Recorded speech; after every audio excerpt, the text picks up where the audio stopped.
Hey guys, कैसे हो आप लोग। Welcome to the channel. इस वीडियो में मैं आपके लिए परफेक्ट वर्ल्ड के नेक्स्ट एपिसोड को एक्सप्लेन करने वाला हूँ। परफेक्ट वर्ल्ड के पिछले एपिसोड में हमने देखा था सी हाओ युनसी के साथ एक रूइन में आ गया था, लेकिन जब वो लोग वहाँ से निकले उन लोगों के ऊपर वार गॉड हमला कर देता है। अब वार गॉड इतना ज्यादा ताकतवर था कि सी हाओ अपना 2 स्पिरिचुअल बॉडी बनाता है और एक को वो युनसी के साथ वहाँ से भागने के लिए भेज देता है। लेकिन हम देखते हैं सी हाओ की दूसरी बॉडी को ये वार गॉड बहुत ही आसानी से हरा देता है। युनसी को भी वो मारने ही वाला था, उसकी बॉडी से ऑलमोस्ट वो डेस्टिनी स्टोन बाहर निकाल ही लिया था। लेकिन तभी हम देखते हैं सी हाओ अपना मैग्नस पावर यूज करता है और फिर एक न्यू फॉर्म में आकर उस वार गॉड को मार देता है। अब आगे वार गॉड के मरते ही उसका मैजिक टूटता है और फिर वो लोग एक अलग सी ही जगह में आ जाते हैं। ये जगह काफी ज्यादा खूबसूरत लग रही थी। युनसी एक बड़े से पत्थर पर बैठी हुई है, सी हाओ उसके पास है। लेकिन तभी युनसी अचानक से परेशान हो जाती है। उठकर वो उस खतरनाक खाई के पास जाती है जो कि इस हमले की वजह से इतना ज्यादा बड़ा हो गया है, जो अर्थ के लावा तक पहुंच गया है। युनसी रोने लगती है। वो कह रही है वार गॉड से फाइट के दौरान उसके कान की इयररिंग नीचे गिर गई। सी हाओ उसको देखता है। युनसी बहुत ज्यादा परेशान है। युनसी कहती है ये वही रिंग था जो कि उसके ओल्ड फ्रेंड सी हाओ ने उसे दिया था। सी हाओ ये बात सुनकर शॉक्ड हो जाता है, पर फिर वो कहता है आखिर वो एक इयररिंग ही तो था, छोड़ दो, हमें यहाँ से निकलना होगा। अगर हम यहाँ ज्यादा देर तक रहे तो हमारे ऊपर और भी कोई मुसीबत आ सकती है। पर सी हाओ की ये बात को सुनकर युनसी उस पे गुस्सा जाती है। कहती है वो बस एक मामूली रिंग नहीं था।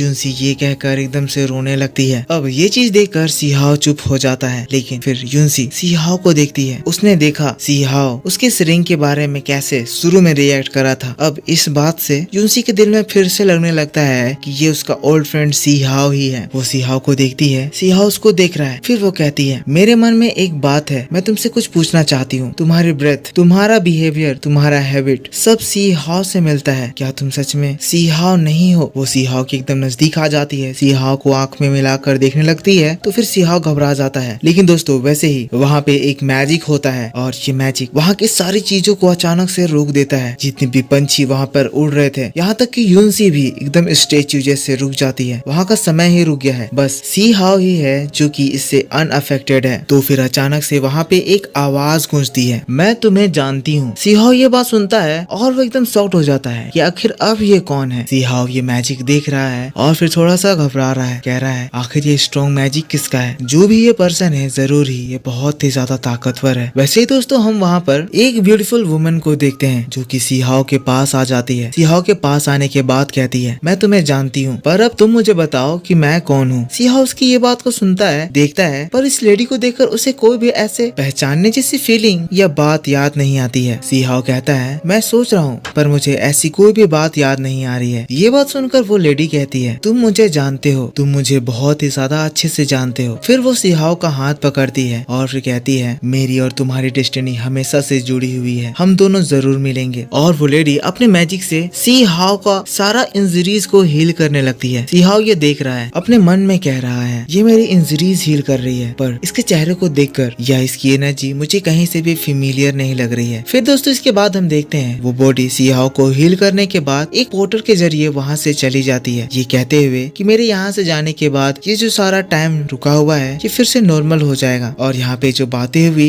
ये किसी को भी पता नहीं चलेगी। वो ये कहकर वहाँ से जाती है, पर वो अपने मन में सी हाओ को एक नाम से पुकारती है, हम लोग बहुत जल्द मिलेंगे, एम्परर हु टियान। सो मैं आपको थोड़ा सा एक और चीज बताना चाहूंगा, ये हु टियान वही नाम है जिसके पीछे इस अपर वर्ल्ड के सारे लोग पड़े हुए हैं। वैसे जो टेस्ट हो रहा था ये उसी सुप्रीम बीइंग हु टियान के ट्रेजर को और फिर उनकी ताकत को पाने के लिए ही हो रहा था। अब ये लेडी अभी ऐसा क्यों कह रही है ये तो हमें आगे जाकर पता चलेगा। पर दोस्तों यहाँ से सीन शिफ्ट होता है। अगले सीन में हम देखते हैं सी हाओ युनसी के पास जाता है, युनसी के बहुत करीब आ गया है और फिर अपने मैजिक से वो युनसी के इंजरीज को ठीक करता है। वो उसको देख रहा है, अपने मन में कह रहा है युनसी मैं तुम्हें अभी अपने बारे में नहीं बता सकता हूँ, मेरे पास अभी बहुत सारे प्रॉब्लम्स है, अगर तुम मेरी आइडेंटिटी ना ही जानो तो ही तुम्हारे लिए ठीक रहेगा, वरना तुम भी मेरे साथ प्रॉब्लम में फंस जाओगी। जिसके बाद वो मैजिक खत्म होता है और युनसी नॉर्मल हो जाती है। अब अपने सामने वो सी हाओ को देखती है तो वो ऑकवर्डली पीछे होती है, सी हाओ भी पीछे हो जाता है। क्लैरिफाई करता है कि वो कुछ उल्टा नहीं कर रहा था, वो बस उसकी इंजरीज को हील कर रहा था। पर बीच के इस इंसिडेंट की वजह से युनसी जो अभी सी हाओ से वो इम्पोर्टेंट क्वेश्चन कर रही थी वो एटलीस्ट टॉपिक चेंज हो जाता है और सी हाओ भी कहता है हम लोगों को यहाँ से जल्दी निकलना होगा, रात होने वाली है, हमें कहीं पे कैंप सेट करना चाहिए। मैं सोच रहा हूँ आज रात में खाने के लिए क्या बनाया जाए। सी हाओ वहाँ से चला जाता है। पर यूनसी के मन में अभी भी वो बात घूम रही है और अभी यहाँ जो इंसिडेंट हुआ, यूनसी को ये फील हो रहा है कि जरूर उसने कुछ न कुछ मिस करा है। अब यूनसी ये सब कुछ कह रही है तो सी हाओ उसको छुप कर सुन रहा है। ऊपर से यूनसी अपने उस इयररिंग को लेकर सैड भी है। जिसके बाद हम देखते हैं दोस्तों सी हाओ वहाँ से उस खाई के पास जाता है और फिर अपना वो आई ट्रेजर बाहर निकालता है। आई ट्रेजर बाहर निकाल कर वो उस खाई का इंस्पेक्शन करने लगता है। थोड़ी ही देर बाद उसे यूनसी की उस रिंग का पता चल जाता है। सी हाओ उसको हासिल कर लेता है। सीन यहाँ से शिफ्ट हो जाता है। वो लोग उस केव से निकल गए हैं। वो लोग एक बहुत ही ब्यूटीफुल जगह पे हैं। तभी सी हाओ की पीछे से यूनसी का आवाज आती है, यूनसी तुम्हारा कोई चीज मेरे पास है। सी हाओ यूनसी की ओर वो ईयर रिंग फेंकता है। यूनसी जैसे ही वो ईयर रिंग को देखती है, देखकर एकदम शॉक्ड हो जाती है। उसमें सी हाओ की एनर्जी थी। कहती है ये ब्रेथ तो बिल्कुल उसी की तरह है। अब वो सी हाओ को ऐसे घूर कर देखने लगती है तो फिर सी हाओ घबरा जाता है। अपने मन में सोचने लगता है क्या उसे पता तो नहीं चल गया। सी हाओ तब उसके पास चला जाता है, उसका मन घुमाता है। कहता है तुम इतने सैड लग रही हो, क्या तुम्हें अपनी कोई चीज पाकर खुशी नहीं हुई। फिर सीन शिफ्ट हो जाता है। अगला सीन हम देखते हैं रात हो गई है। सी हाओ यहाँ पर आग जलाकर बैठा हुआ है। यूनसी को ही देख रहा है, सोच रहा है कहीं उसे मेरे बारे में पता तो नहीं चल गया। अगला सीन होता है सुबह हो जाती है। वो लोग वहाँ से निकल गए हैं और फिर फाइनली वो लोग उस जगह पर पहुंच जाते हैं जहाँ से ये टियानजाओ एम्पायर दिखने लगता है। यूनसी बहुत ही ज्यादा खुश हो जाती है, दौड़कर भागती है, सी हाओ को बताती है उस माउंटेन के आगे मेरा टियानजाओ एम्पायर है। सी हाओ देखता है, कहता है तो फाइनली हम लोग यहाँ तक सेफली पहुंच ही गए। अब तुम यहाँ पे सेफली पहुंच गई हो तो मेरा काम खत्म होता है। यहाँ से हम लोगों के रास्ते अलग होंगे। तुम्हारे साथ ये जर्नी मुझे बहुत ज्यादा पसंद आई और हमारे बीच की बॉन्डिंग भी काफी ज्यादा बढ़िया रही। पर अब समय आ गया है कि हम लोग अलग हों। अब तुम अपने तियानजाओ एम्पायर जाओ, वहाँ पर तुम ज्यादा खुश रहोगी। पर दोस्तों हम देखते हैं यूनसी इस बात से थोड़ी उदास लगने लगती है और फिर वो अपने उस पास्ट डे के बारे में सोचने लगती है। हमें तियानजाओ एम्पायर का वो सीन दिखाया जाता है जब यूनसी के ऊपर उसका वो डेस्टिनी स्टोन डाला जा रहा था। यूनसी भी तियानजाओ एम्पायर में उतना खुश नहीं थी। वो कहने लगती है क्या मुझे सच में तियानजाओ एम्पायर में खुशी मिलेगी, क्या मेरी मंजिल वही है या फिर मुझे ऐसी जिंदगी चाहिए। पर दोस्तों फाइनली अब समय आ गया है कि ये लोग अलग हों। इसीलिए यूनसी अब लास्टली सी हाओ से अपनी सारी मन की बात कह देना चाहती है। सी हाओ जो वहाँ से गुड बाय कहकर जा रहा था, यूनसी उसको रोकती है। कहती है मुझे तुमसे कुछ कहना है। और फिर वो दोबारा से कहने लगती है मोशी मेरे मन में ये बात थी, तुम मुझे सब कुछ सच सच बताना। मेरा ओल्ड फ्रेंड सी हाओ, तुम्हारी एनर्जी, तुम्हारी हैबिट्स और तुम्हारा अपीयरेंस सब कुछ मेरे उस पुराने दोस्त से मिलता है। क्या तुम सच में सी हाओ नहीं हो। सी हाओ यूनसी को देखता है। यूनसी उसको बहुत ज्यादा दिल से जानना चाहती थी। वो जान रही थी यही सी हाओ है और अगर ये बात यूनसी के दिमाग में अटक गई तो यूनसी कभी भी खुश नहीं रह पाएगी। वेल यूनसी इस अपर वर्ल्ड में, इस तियानजाओ एम्पायर में इसीलिए खुश थी क्योंकि वो लेडी जो हमें शुरू में दिखाया गया था जो कि सी हाओ के ग्रैंडफादर के ऊपर हमला करी थी, वो लेडी इसी की ग्रैंडमदर थी जो कि यूनसी को बताई थी कि सी हाओ मारा गया है और वो इसके बारे में सोचना बंद करे। वेल इसीलिए सी हाओ डिसाइड करता है कि वो यूनसी के सारे कंफ्यूजन को क्लियर करेगा। इसीलिए वो यूनसी से एक बैड रिलेशन बनाना चाहता है ताकि वो ये भूल जाए कि मोशी